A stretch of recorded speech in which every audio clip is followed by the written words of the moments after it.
Our understanding of the philosophy and practices relating to this magnificent cycle of teachings has deepened profoundly and brought the contemporary relevance of its insights into ever sharper focus.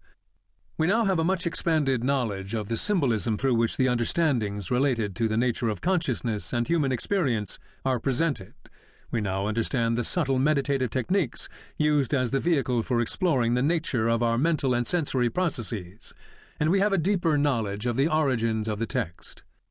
In selecting the extracts for this volume, I have tried to present those sections of the complete translation which most directly address the deepening of our insight into our own psychological habits and perspectives, our understanding of the process of dying and the nature of the after-death state, and the challenges of bereavement. At the same time, in my short introductions to each chapter, I have drawn on my own personal experience to further highlight the immediate relevance of each facet of these teachings to our contemporary lives. Where relevant, I have also described the parallels between the description of the after-death state revealed in the Tibetan Book of the Dead with the accounts of near-death experiences documented in contemporary medical research.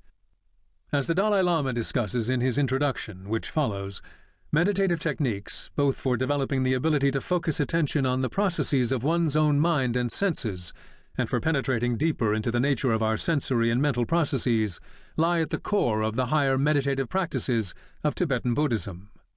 At the heart of these meditative skills are the sophisticated practices through which the masters of these meditative traditions simulate the process of the dissolution of consciousness at the moment of death, and through which the accomplished meditator can develop a penetrating experiential understanding of the processes of the mind in deep sleep, dreams, and the waking state.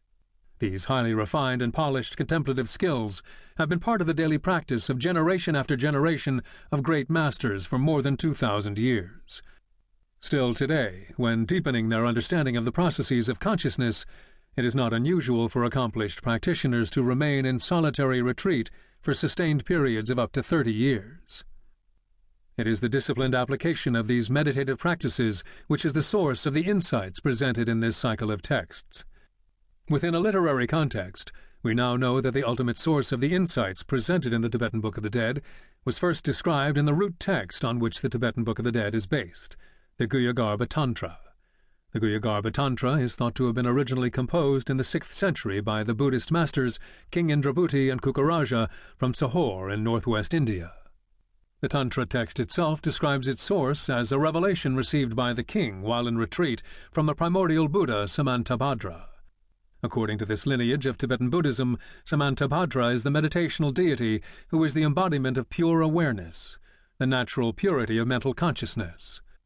In other words, the text attributes the ultimate source of these teachings to a direct, complete, and sustained experiential understanding of the ultimate nature of mind. A form of meditation which is still commonly practiced today for beginning to develop such a sustained experiential understanding is presented in the chapter Uncovering the Nature of Mind. The arrival in Tibet of the complete cycle of teachings now known in the West as the Tibetan Book of the Dead is attributed in our text to the great Indian Buddhist tantric master Padmasambhava. Padmasambhava, along with the eminent Indian scholar from Nalanda University, Santaraksita, and the Tibetan king Trisong Detsen, formally established Buddhism in Tibet during the 8th century. Most Tibetans today still revere Padmasambhava as a second Buddha. In other words, he is regarded as one who, through the training of the mind in the various levels of meditative practice, has awoken to a complete knowledge of the mind's actual nature. The mystical story of the first teaching of our text in the court of King Trisong Detsen is described in the histories written by later holders of this lineage of teaching. When Padmasambhava was nearing the completion of his direct spiritual work and teaching in Tibet, the sovereign Trisong Detsen and his son Prince Mutrit Senpo, along with the translator Chokra Louis Gelston and others, offered him a mandala of gold and turquoise, and fervently